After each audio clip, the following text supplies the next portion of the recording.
And you're back on with Studio 771 Interviews. This is Charles Barjan. And today we're going on with episode 2 of the Homophobia series. Today I have a special guest named KJ. What's up?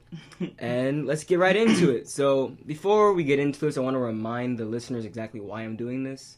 And I believe it was maybe a couple weeks ago now on Twitter, somebody called a peer of mine that goes here at Southern a FAG bag. And that disturbed something within my soul. And it made me mad because I don't understand why it's still this tension on campus or just in the world in general. So we're going with episode 2. Make sure you check out episode 1 with Desmonte. And let's get right into it. So why don't you just introduce yourself a little bit? I'm KJ. I am 19 years old. I'm a student at Southern University. And I hate homophobia. Me too. So in episode 1, we kind of went through his testimony, and we went through, like, what is homosexuality? What is this? What is that? But now I want to get into, like, the nitty-gritty. I really want to get into it. And I just want to talk about respect and human rights first, because I feel like it's, like, what's the difference between, like, racial freedoms, right? And then a sexual freedom. You know, it's a basic human right. And how would you feel like your human rights would be violated, you say? My thing is respect. Like, I don't care who you are. You could be a Trump supporter. You could be support Obama. You could do whatever. I'm going to respect you. I'm going to have respect for you. I feel like that should be a basic... People should have that, you know, the basic knowledge. ingredient. That, like, there should be, like, a thing that you were taught. Have respect for everyone. That's the least you could do. Definitely. And I'd probably put it... I guess a good way to compare it to is probably religion. Because, I mean, we met before and I was talking about it. It's kind of, you know, as like Christian people, they tolerate Muslims every single day. Or like a Buddhist person, they tolerate Hindus every single day. So why can't straight people, and I don't even want to say tolerate, because tolerate makes it sound like, you know what I mean? Yeah, it shouldn't even be tolerance. It should just be living free and just being able to be who you are. So actually scrap that. And like I said in episode 1, if I say any ignorant anything, let me know. Well, because I think the word you're looking for is why do they feel like they can't coexist with us? Yeah, coexistence. And I can't answer. I just want to rely that on, like, that's their ignorance. That's them not wanting to be. They don't want to accept us for what we are, and they'd rather us be in the closet or be, you know, hiding it. And like either way, they're gonna shun us. Like if they know you DL, then they gonna talk crap about you. If you out the closet, they gonna talk crap about you. So it's like either way, you gonna get it. So but it's like a don't ask, don't tell type thing. Would you say, man? And then like a whole nother level to it is like the political side.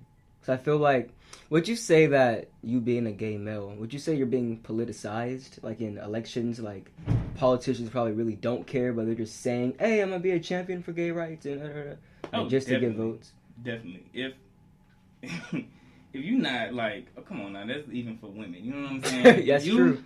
If you're not either an old white male or an acceptable black male, then you ain't doing nothing in politics. You know what I'm saying? Like we do have women in politics, gays in politics, but now that's stuff that's just happening. You know what I'm saying? It's 2020, and we have things that are just happening. And to this day, women are disrespected in politics and every little thing that they do. They're disrespected by men because, you know, men are just easily intimidated. Even though it's off topic, but, you know. It's on topic, actually, because, you know, I'd say it's the, like you said, intimidation of men feeling, like, belittled almost is why they're probably so hateful towards your community. They probably feel like, hold up. He's fine being who he is, and he doesn't have to be so, you know, stereotypically masculine. You know what I mean? Yeah. It's like, so they probably feel attacked in that way. But just to continue with politics, it just came like a thought to mind is a lot of black people like to say, man, Obama didn't do anything for black people, but he passed 2 homosexual laws. Like, how do you feel about that? It's like, how do you feel?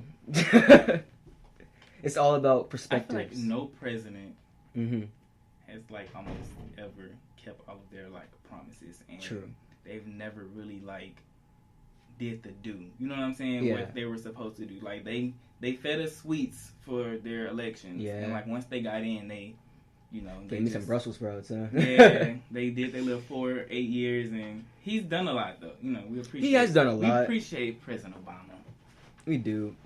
Obama is he's interesting. he's an interesting figure. I'll say that. I like Obama. I like him. I like Michelle too. I'm gonna go way off topic. Let me stay on topic. I was about to go on a whole rant about Obama, but I want to, just keep going on the little path we're taking, and. We talked about respect. We talked about human rights. Would you say that those two topics can work side by side together? Yes. Like writing it into legislation, and how would you feel, or what do you think would be the next step into getting it into, let's start small, like SGA legislation, human rights? Like, there needs to be, something has to happen. Like, there needs to be someone bringing awareness to how, we are treated on campus by people who just don't agree with how we do, because they get to blatantly disrespect us. They get to just do what they want, and they could get away with it. And you would want your leaders to speak out about that. You know what I'm saying? True. In the Army, I'm sorry to go the Army route, but like in the Army, if somebody ain't doing right, your leader's going to speak out, and he's going to get you squared away, and he's going to get that person squared away as well. Most you know what I'm saying? Yeah. Everyone's going to respect each other. Everyone's going to show each other love. You ain't got to be the best of friends. I ain't finna be sitting here clanging fingers with you, but you gonna respect me. You know what I'm saying? I just feel like they need to not make them respect us, but like talk them into it. Because I feel like a lot of people, they're kind of stupid and easily persuaded. So I feel like if the right person tells them something, people want you to tell them how to think, because people don't like to think for themselves. Ooh. Yes. That's just reality. That's a sad reality we live in. They need to be leaded. They need someone holding a torch, telling them where to go, what to do, how to do, what to think. Following the social trends. That's pretty much it. And I think, and you know what? That's why, doing this is going to get me so much hate from my own community and culture. Sorry. And to me, but I'm not sorry, because I'm thinking for myself. Exactly. You know what I mean? It's like, I'm Rastafarian. People know this. I say it all the time. And a lot of them are very traditional thinking. They're what I call reggae-farians, only listening to Bob Marley, Damian Marley. So they have this homophobic mindset. But to me, if you study the actual man who is Rastafari, you figure out that he probably wouldn't care. Like, he never spoke on it, but I can draw a conclusion by reading all of his speeches that the man would have said human rights. And I think that's important. But I don't want to go too far off, because I got two follow-up questions for what you just said. So the first one is your experience on campus, and how you being a gay man, how people treat you, the condescending nature of that. And then two is representation, because we're talking about SGA. Would you say there's there's no representation for the community within, or people, and if there is, why aren't they speaking up? No, and I feel as if they aren't speaking up because I feel like they probably aren't comfortable with speaking up, or maybe they just feel like that's not their position to speak on that, or probably hasn't even crossed their minds. Probably, if you're in that position, you need to think for everybody, because you're a leader. At the end of the day, you have to think for everybody, and you just gotta. I ain't saying gotta appease to everybody and how they feel. But you're leading. You're leading, and you stepped into a position. All of these people look up to you. They listen to you. They look to you for answers, and because you know what's up. You know what I'm saying? Exactly. But I mean, some of them probably just. And especially if you're in SGA, because all the policies, before the entire student body knows, everybody in SGA knows what's happening at Springfest, how much trash is on the floor, what fees are gonna go up next semester, and they just keep it on a hush. But it's in my opinion, if you're gonna be a SGA leader, a student leader, in student government, your responsibility is to the students first, not to the institution that gave you the title. You're a student government association, not, in my opinion, the executive board's little go do this for us and make sure the students feel this way about this issue. That's why they probably don't like me, because I tear them down day by day. But I also want to go to that first part, is the condescending nature of it. Would you say that this bubble of Southern University, and even beyond Southern, in the black community, because we are HBCU, would you say that condescending tones of hate are prevalent? Yes. And y'all should have saw the way he shook his head, you could. My bad. You could tell by the tone in which, say, if I was just to go up to the bookstore and I could buy some ice cream. Mm-hmm. And not saying this happened, but I'm just saying, you could just tell by the tone, by the body language, if somebody's here, go ahead and get out my face. or somebody's like, hey, like what dismissive, up, bro? Like, you know, oh, you're very dismissive, very like, all right, like, go ahead. Like, say you in line, you talking with your friends, you keep you know, gay people, we loud, we laugh, we keep That's true. We be looking like, you know. But what's wrong? You're just enjoying yourself. I mean, yeah, like, we just making the best of this terrible decision. I'm saying. This terrible decision of Southern coming University out that we made. Yeah. Love my HBCU, though, you know. Oh, yeah. Southern, I got a love-hate relationship with this institution. But, and also, so that's the student side, your peer side, you know, the dismissiveness, the, you know, standing in line, Chick-fil-A, people probably like, man, why are they so loud? But what about teachers? Like, even in, like, you can take that from not even just college, but what about, like, high school, elementary school, now? Like, how have teachers historically treated you?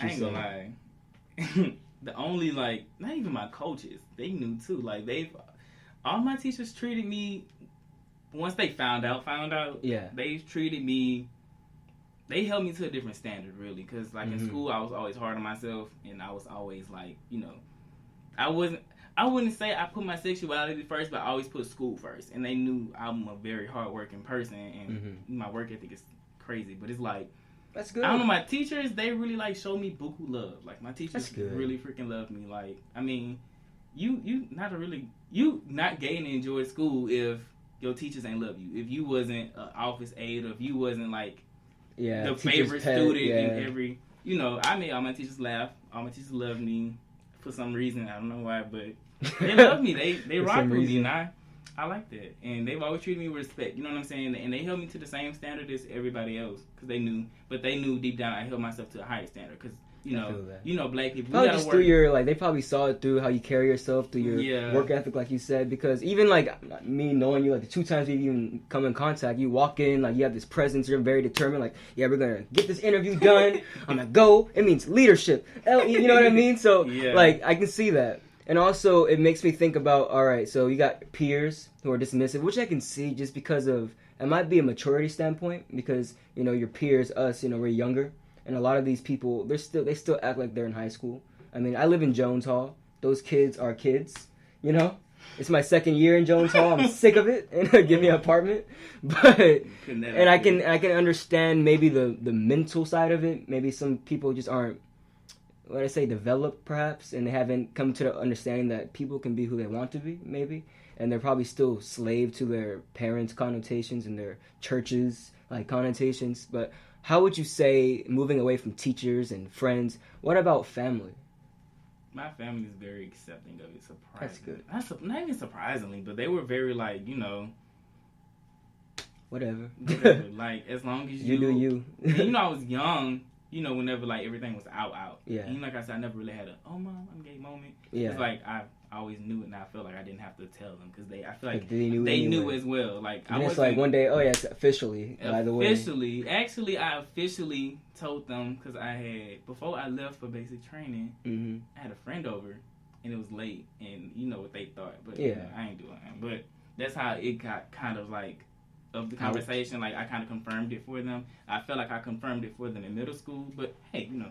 Gotta reconfirm things sometimes. But my family is very, like, they real cool about it. Like, they're like, as long as that's not gonna stop you from being successful. That's not gonna stop you from being a man and being a, you know, being a good person. I want to talk about that, because, like, when you said being a man. I ain't mean it like that. Well, no, wait. No, but check it out, though, because, before when we met last week, or not even last week, like a couple days ago, I'm tripping. And you were saying how you still walk on the side of the road, you still open doors. Oh, being a gentleman. Like, yeah, being a gentleman, not like a man, but being a gentleman. Like, 'cause some people, like, I know, I have some friends who are gay, and they won't do that because they feel that, you know, they're a woman. So they're like, no, you open the door for me. You do this for me. You walk on this side. And I'm like, no. So, like, what's your perspective on that? I feel like, no matter what, you know what I'm saying, always be a gentleman. You know what I'm saying? Like, I don't know. I have younger sisters. I have a lot of females in my family, and I wouldn't want them to be disrespected or treated wrong by some guy. I want them to know how to be treated. I want them to have high expectations. I want them to know. You know what I'm saying? So that's just a common thing. Like, I'll be walking my friends, and I could be with all females, and I'll be the only male, but I'm gonna walk on the bright side of the road. I'm gonna walk on the road. I'm going to open the door for them. I'm going to go out of my way to open the door for them, even if I'm the last person. I'm going to make sure that they squared away. I'm going to It's like being a good example. Yes, I'm going to make sure no one goes anywhere alone. Even if it's 2 females, y'all not going nowhere alone. You know what I'm saying? I'm going to keep tabs.